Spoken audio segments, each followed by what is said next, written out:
O que Deus faz quando sonhamos? Lê comigo esse texto de João, do capítulo 11, do verso 20 a 44, que diz assim: Quando Marta ouviu que Jesus estava chegando, foi encontrá-lo, mas Maria ficou em casa. Disse Marta a Jesus: Senhor, se estivesses aqui, meu irmão não teria morrido. Mas sei que mesmo agora Deus te dará tudo o que pedires. Disse-lhe Jesus: O seu irmão vai ressuscitar. Marta respondeu: Eu sei que ele vai ressuscitar na ressurreição do último dia. Disse-lhe Jesus: Eu sou a ressurreição e a vida. Aquele que crê em mim, ainda que morra, viverá. E quem vive e crê em mim, não morrerá eternamente. Você crê nisso? Ela lhe respondeu: Sim, Senhor. Eu tenho crido que tu és o Cristo, o Filho de Deus que devia vir ao mundo. E depois de dizer isso, foi para casa e, chamando à parte Maria, disse-lhe: O Mestre está aqui e está chamando você. Ao ouvir isso, Maria levantou-se depressa e foi ao encontro dele. Jesus ainda não tinha entrado no povoado, mas estava no lugar onde Marta o encontrara. Quando notaram que ela se levantou depressa e saiu, os judeus que as estavam confortando em casa seguiram-na, supondo que ela ia ao sepulcro para ali chorar. Chegando ao lugar onde Jesus estava e vendo, Maria prostrou-se aos seus pés e disse: Senhor, se estivesses aqui, meu irmão não teria morrido. Ao ver chorando Maria e os judeus que a acompanhavam, Jesus agitou-se no espírito e perturbou-se. Onde o colocaram? Perguntou ele. Vem e vê, Senhor, responderam eles. Jesus chorou. Então os judeus disseram: Vejam como ele o amava. Mas alguns deles disseram: Ele, que abriu os olhos do cego, não poderia ter impedido que este homem morresse? Jesus, outra vez, profundamente comovido, foi até o sepulcro. Era uma gruta com uma pedra colocada à entrada. Tirem a pedra, disse ele. Disse Marta, irmã do morto: Senhor, ele já cheira mal, pois já faz 4 dias. Disse-lhe Jesus: Não lhe falei que, se você cresce, veria a glória de Deus? Então tiraram a pedra. Jesus olhou para cima e disse: Pai, eu te agradeço porque me ouviste. Eu sabia que sempre me ouves, mas disse isso por causa do povo que está aqui, para que creia que tu me enviaste. Depois de dizer isso, Jesus bradou em alta voz: Lázaro, venha para fora. O morto saiu, com as mãos e os pés envolvidos em faixas de linho, e o rosto envolto num pano. Disse-lhes Jesus: Tirem as faixas dele e deixem-no ir. Há 2 semanas atrás, eu estava aqui na igreja, trabalhando, na terça-feira de manhã, atendendo algumas pessoas, e no meio de um atendimento ou outro, meu telefone tocou e era minha mãe me ligando para me dizer que o meu irmão tinha sido internado. Então, eu tinha mais uns atendimentos para fazer. Voltei a atender e depois minha mãe voltou a ligar de novo para mim para dizer que meu irmão estava indo para a UTI.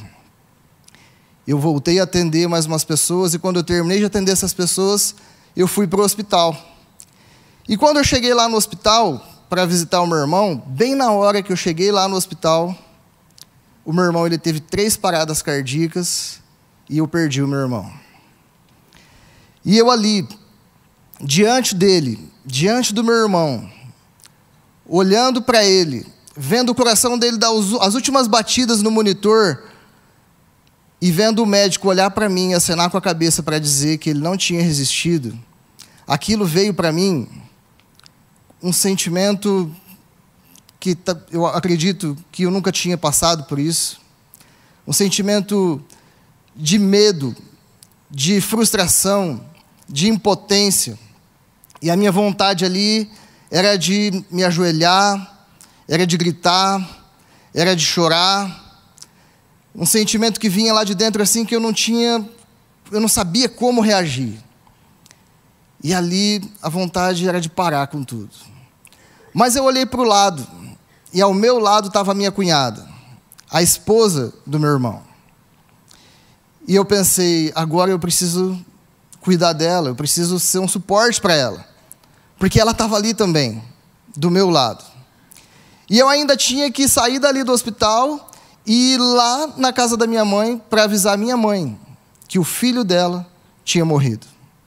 E junto da minha mãe estavam os meus 2 sobrinhos, filho do meu irmão, um menino de 12 e uma menina de 8 anos. E eu tinha que ir lá falar para eles que o pai deles tinha morrido. Naquele momento eu me fechei. Eu me fechei completamente para os meus sentimentos. Eu falei, eu não tenho direito de sofrer, eu não posso sofrer agora. Eu me fechei para os meus sentimentos, eu me fechei para tudo que eu estava sentindo, e eu comecei a agir no automático. Eu comecei a fazer o que era necessário fazer. Então ali eu cuidei de tudo o que precisava a respeito do velório, a respeito do enterro. No outro dia, eu fui cuidar das questões de atestado de óbito, junto com a minha cunhada, resolvi as questões da empresa, tudo, fui correr atrás de tudo. Mas quando chegou na sexta-feira, eu desabei. Na sexta-feira, eu parei e começou a vir sobre mim aquele sentimento de frustração, aquele sentimento de um sonho que não poderia mais se realizar. Algo que eu sonhava em ver o meu irmão viver e que já não era mais possível. Então, um sonho de frustração, um sonho que já não tinha mais como eu ver aquilo acontecendo. Então, esses pensamentos eles começaram a vir e começaram a me deixar com o meu coração endurecido, com o meu coração frio. E era como se assim, ao mesmo tempo eu queria sofrer, mas ao mesmo tempo eu queria fugir da dor. E quando eu queria fugir da dor, eu pensava, eu não posso pensar, porque se eu pensar, eu vou sofrer. E eu fui endurecendo o meu coração, fui me paralisando ali diante dos meus sentimentos. Mas aí, eu lembrei que lá atrás, quando eu era pequeno, eu tinha sentido esse mesmo sentimento de frustração de um sonho que não poderia mais se realizar. Quando eu era menino, eu tinha sonhos, muitos sonhos, como todos os meninos. Sonho de ter carrinho, sonho de ter uma bicicleta, sonho de ser jogador de futebol. Mas eu tinha um sonho que ficava dentro do meu coração, que era o sonho de ter uma família igual aquelas de propaganda de margarina. Aquelas famílias que você vê o pai com a mãe, com os filhos, brincando num campo, com um cachorro, né, do lado, igual a gente vê nas propagandas de margarina. Mas eu não tinha aquela família. O meu pai, ele era alcoólatra. E foram raras as vezes que eu pude estar junto com meu pai, onde meu pai pudesse estar com a gente, desfrutar da gente, vivendo em família. Meu pai morreu, eu tinha 14 anos. E quando meu pai morreu, eu vi esse sonho de ter uma família indo embora. Ali eu tive a primeira frustração de não realizar aquilo que era o meu sonho maior, aquilo que eu sonhava em ter. E ali o meu irmão, ele era 6 anos mais velho do que eu. Meu irmão, ele era 6 anos mais velho do que eu, e eu comecei, continuei vivendo, e o meu irmão, ele passou a ser para mim, de certa forma, um pai para mim. Porque ele trabalhava, então ele comprava as coisas para mim, eu aprendi as coisas com ele passou a ser uma referência de homem para mim. E, de certa forma, aquele sonho frustrado ainda estava lá dentro do meu coração. E o tempo foi passando, e aquele sonho que eu tinha foi voltando. Mas esse sonho ele voltou para a minha vida. Porque eu queria ter esse sonho de família de propaganda de margarina, mas eu sonhava que o meu irmão também tivesse essa mesma vida. Que ele também tivesse. Que ele que sofreu junto comigo, também tivesse uma família assim. Mas apesar de eu orar, de eu pedir para Deus, eu não via a ação de Deus nesse meu sonho. E eu orava. Eu lembro que uma vez, quando eu tinha 11 anos, meu pai chegou bêbado em casa, quebrando todas as coisas, brigando com a minha mãe, brigando comigo, com os meus irmãos, e eu me ajoelhei naquele dia, eu clamei, eu falei, Senhor, Eu não quero casa, não quero dinheiro, não quero nada, só quero que meu pai pare de beber e que a gente tenha uma família feliz. E naquele dia, com 11 anos, eu tive a experiência de ouvir Deus falando comigo pela primeira vez. E eu entendi que Deus falou para mim, esse também é o meu sonho. É o sonho que eu tenho para você, que você viva essa família. Então, quando meu pai morreu, eu não entendia. Como que podia eu ouvir Deus falando para mim que o sonho dele era ver eu vivendo aquela família. E meu pai morreu e eu não vivia aquilo. Eu não entendia aquilo. Então, eu comecei a pensar agora e perguntar para Deus mais uma vez, por que Deus não fez alguma coisa na vida do meu irmão? Eu comecei a perguntar para Deus, porque eu estava orando para o meu irmão. Meu irmão agora, ultimamente, depois, os últimos 5 anos, ele passou por um problema financeiro e ele teve o mesmo problema de bebida com meu pai. Ele começou a beber, ele também se perdeu. E aí, nesse tempo, de certa forma, eu passei a ser um pai para ele. Porque aí, eu é que me preocupava com ele. Eu é que orava por ele. E eu que sonhava em ver ele vivendo uma vida igual àquela que eu sonhava em ter. Mas meu irmão, dia 24, também faleceu. E eu também não vi o meu irmão vivendo a vida que eu sonhava. Mais uma vez, a frustração de um sonho não realizado. Parecia que Deus não estava agindo. Parecia que Deus tinha se calado diante das minhas orações e que, de certa forma, passava pela minha cabeça às vezes que Deus não estava nem aí para as minhas orações, para o meu pedido, ou para aquilo que era o meu sentimento, para o meu sonho. Mas orando, Deus começou a me mostrar que Ele estava agindo sim. Ele estava agindo na minha vida, Ele tem agido na minha vida e também na vida do meu irmão. E eu queria compartilhar com vocês aqui hoje, então, isso que eu tenho aprendido das formas que Deus age quando nós sonhamos. Então, em primeiro lugar, quando nós sonhamos, Deus muitas vezes, Ele se manifesta de forma sobrenatural. Nós podemos ver nesse texto que nós acabamos de ler agora de João 11, a história de Lázaro, que Deus age de forma sobrenatural. Deus agiu de forma sobrenatural na vida de Lázaro. Mas não só nesses textos bíblicos, que a gente pode reunir tantos que tem na Bíblia, onde Deus agiu de forma sobrenatural, mas nós podemos ver aqui, dentro da igreja. A Eliane acabou de testemunhar, tantos testemunhos que nós ouvimos aqui dentro da igreja, de formas que Deus tem agido sobrenaturalmente, fazendo milagres, trazendo curas, transformação. Nós vimos nos batismos, pessoas com vidas transformadas, pessoas que tiveram a vida totalmente mudada a partir de um agir de Deus. E eu gosto desse exemplo de Lázaro porque quando eu orava para a vida do meu irmão, apesar de saber que tudo dependia de uma decisão dele, de um passo dele, uma escolha dele, eu orava porque eu esperava que Deus agisse de forma sobrenatural na vida dele. Eu orava esperando que Deus fosse transformar a vida dele e que um dia eu fosse ver o meu irmão vivendo a vida que eu sonhava para que ele vivesse. Mas não foi possível. Não foi possível isso. Na verdade, todos nós, quando nós oramos esperando o sobrenatural de Deus. Mas às vezes, Deus, Ele, apesar de ser o Deus que age de forma sobrenatural, Ele age de outras formas. E, assim como eu, talvez você tenha um sonho de ver alguém sendo curado, o sonho de ver alguém sendo liberto de um vício, o sonho de ver alguém se convertendo. Assim como eu, você esteja esperando o sobrenatural de Deus. E não está errado. Continua orando assim. Porque quando a gente ora, a gente se coloca diante de Deus, nós às vezes achamos que Deus não está ouvindo, mas Ele está ouvindo sim. E às vezes muitas vezes Ele vai agir de forma sobrenatural e vai fazer milagres. Mas às vezes Ele vai agir de outras formas. Deus, Ele age de forma sobrenatural, Ele é um Deus de milagres sim, e eu creio nisso. Você crê nisso?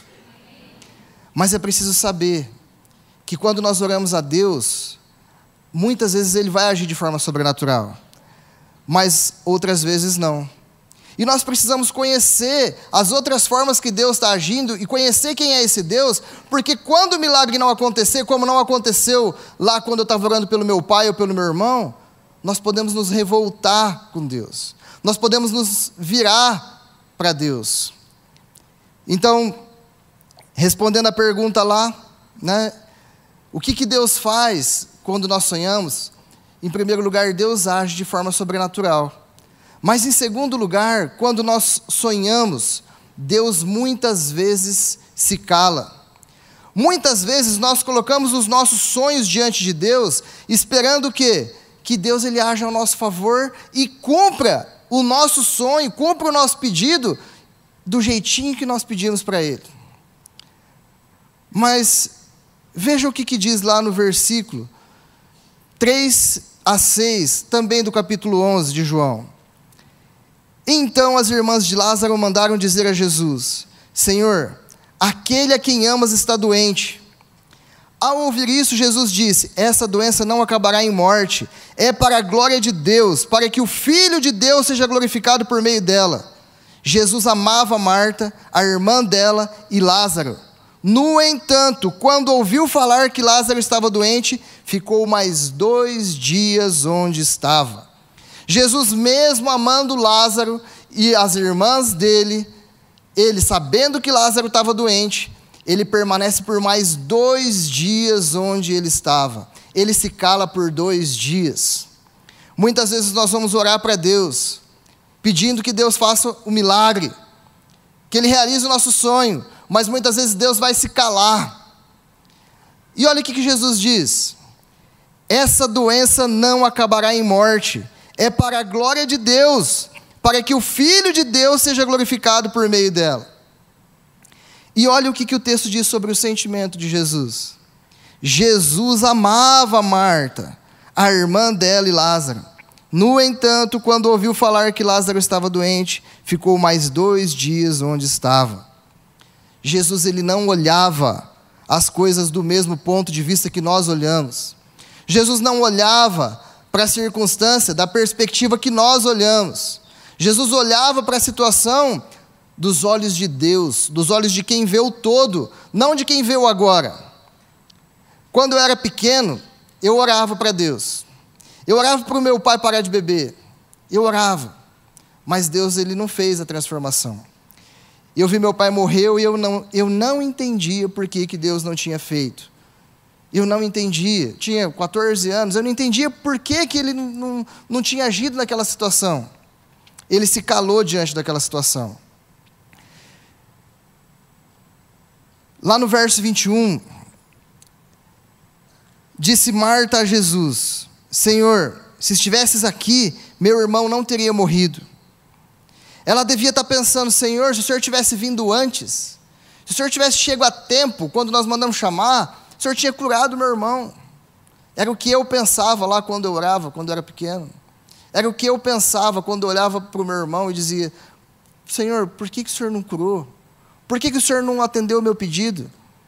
Porque assim como Jesus amava Lázaro, Deus amava a mim, meu pai, meu irmão, e Ele também queria que a gente vivesse tudo aquilo. Mas olha lá o que diz nos versos 35 e 36. Jesus chorou. Então os judeus disseram: veja como Ele o amava. Os judeus, eles estavam o quê? Julgando Jesus. Eles estavam dizendo: veja como Ele amava. Muitas vezes nós, quando olhamos a situação e nós não vemos Deus agindo, muitas vezes nós começamos a julgar Deus e perguntar se Deus nos ama, se Deus se importa conosco. Mas olha lá no verso 4. Ao ouvir isso, Jesus disse: essa doença não acabará em morte, é para a glória de Deus, para que o Filho de Deus seja glorificado por meio dela. Quando Deus se cala, é porque às vezes é preciso que algumas circunstâncias aconteçam para que lá na frente Ele possa fazer uma obra ainda maior. Jesus se calou não porque Ele não amava Lázaro, a Marta e a Maria, mas Jesus se calou porque Ele queria fazer algo maior na vida de Lázaro. Quando eu olho hoje para a minha vida, quando eu olho em retrospectiva, tudo que eu vivi, tudo que eu passei e quem eu sou hoje, eu vejo que tudo aquilo não era vontade de Deus, mas Deus usou tudo aquilo para que hoje servisse de bagagem para eu ser quem eu sou e hoje para eu poder aconselhar, cuidar e estar perto, dando meu testemunho para tantas pessoas que chegam até mim. Deus usou a minha dor, Deus usou a minha situação lá atrás para algo maior hoje. Enquanto nós olhamos o agora, Deus olha o todo. Talvez você esteja diante de uma situação, orando por um sonho, e talvez Deus tenha se calado, e você não esteja entendendo o porquê que Deus tem se calado, o porquê que Deus não se manifesta diante das tuas orações, por que você não consegue ver uma resposta. Talvez hoje você não entenda, mas talvez um dia você vai entender, e você vai ver que Ele estava esperando para fazer algo ainda maior. Então, diante de alguns sonhos, e ainda que Deus, esses sonhos ainda sejam os mesmos sonhos de Deus, seja a mesma vontade de Deus, às vezes Deus se cala. E em terceiro lugar, quando nós sonhamos, Deus muitas vezes ajusta os nossos sonhos. Às vezes acontecem situações em que os nossos sonhos precisam ser ajustados. Marta e Maria esperavam que Jesus chegasse a tempo, antes de que Lázaro morresse, e que Jesus então fizesse uma cura, que Jesus curasse Lázaro. Mas não foi possível. Não foi possível que Marta e Maria realizassem esse sonho, de ver Lázaro curado da doença. Mas Jesus, Ele faz Marta e Maria acreditar que Ele podia fazer algo maior, que Ele podia fazer não uma simples cura, mas que Ele podia ressuscitar Lázaro. E quando Marta e Maria creram, e porque elas creram, então Jesus faz o milagre. Marta e Maria, elas esperavam uma simples cura, mas Jesus usa a dor de Marta e Maria para fazer uma ressurreição. Jesus fez um ajuste no sonho, no pedido de Marta e Maria, para fazer algo ainda maior. Quando meu pai morreu, eu vi o meu sonho de viver aquela família de propaganda de margarina indo embora. Mas eu acreditei que ainda era possível realizar esse sonho. Eu vim para a igreja, aqui na igreja eu conheci a minha esposa, Fernanda, com quem nós tivemos uma filha, temos a nossa filha de 6 anos. E eu não pude realizar o meu sonho de ter uma família de propaganda de margarina lá sendo filho. Mas eu tenho aquela família que eu sonhava hoje sendo pai, sendo esposo.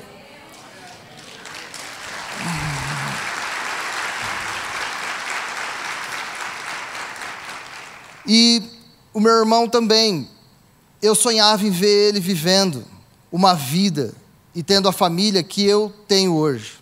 E eu também não vi o meu irmão tendo essa família. Mas Deus me fez olhar não na perspectiva desse mundo, mas Ele me fez olhar na perspectiva de quem olha o todo.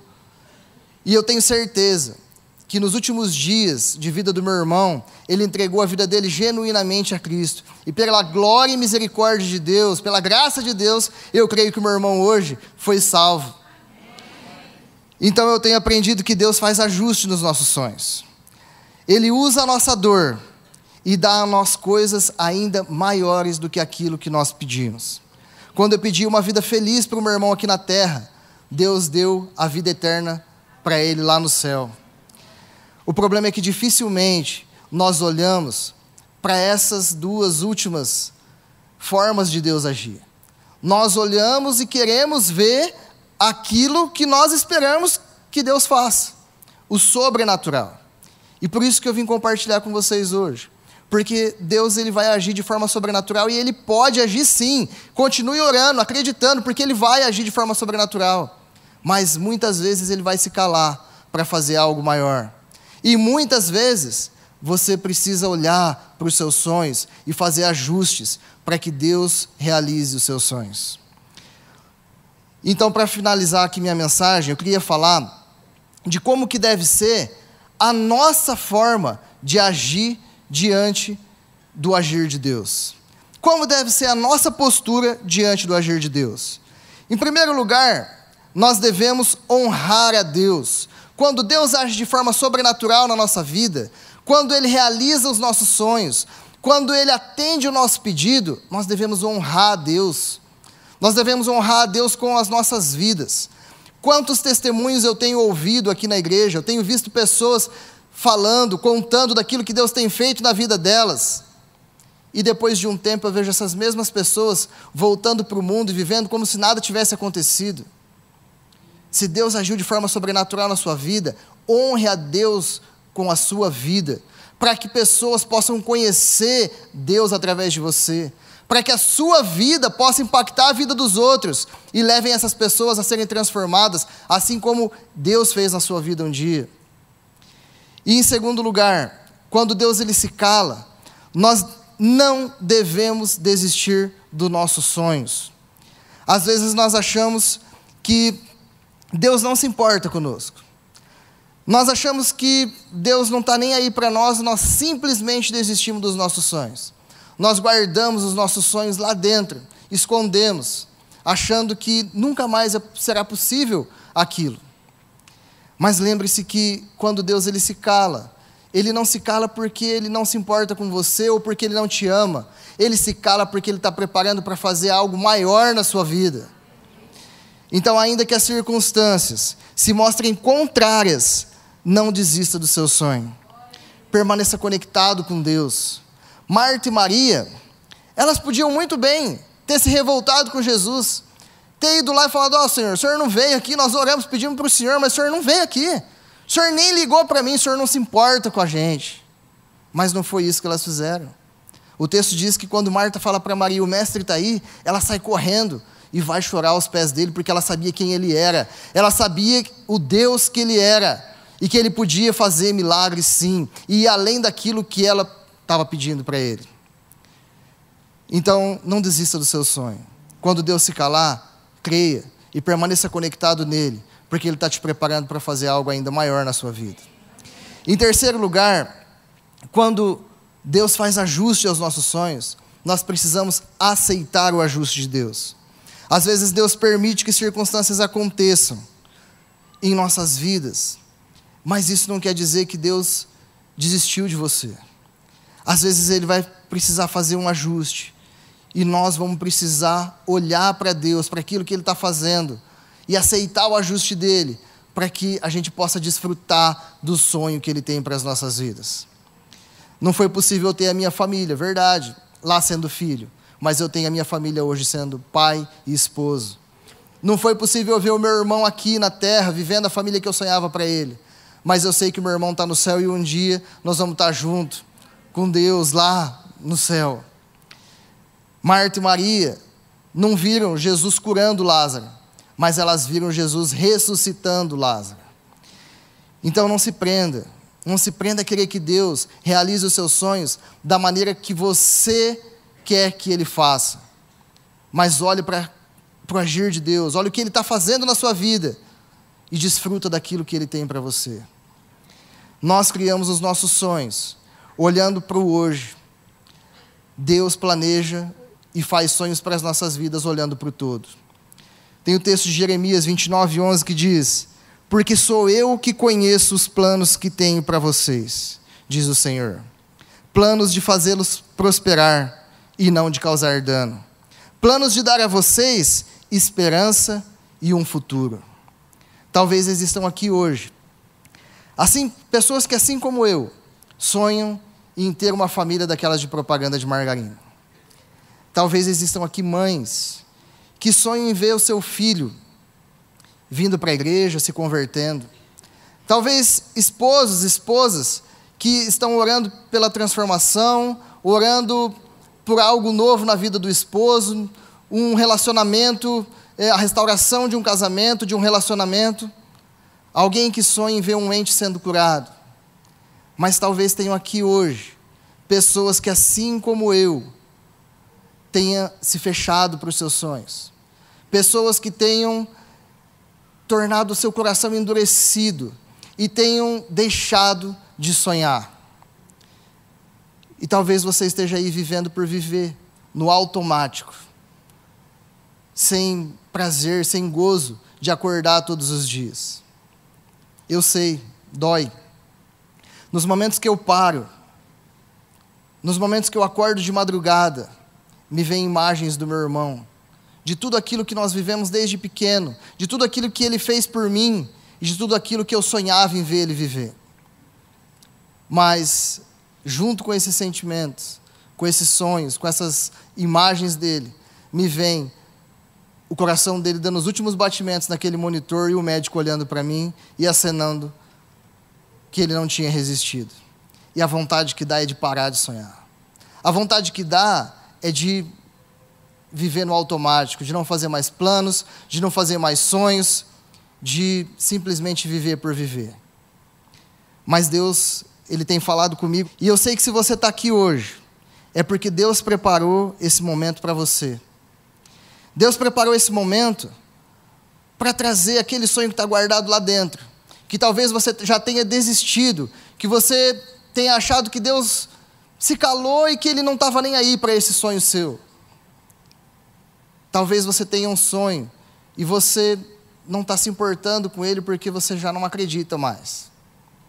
Então eu queria encerrar minha mensagem com essa música, porque essa música me faz levantar todos os dias, e todas as vezes que vem esse pensamento diante de mim, eu lembro o Deus que está sobre a minha vida. Missionária Central de Maringá.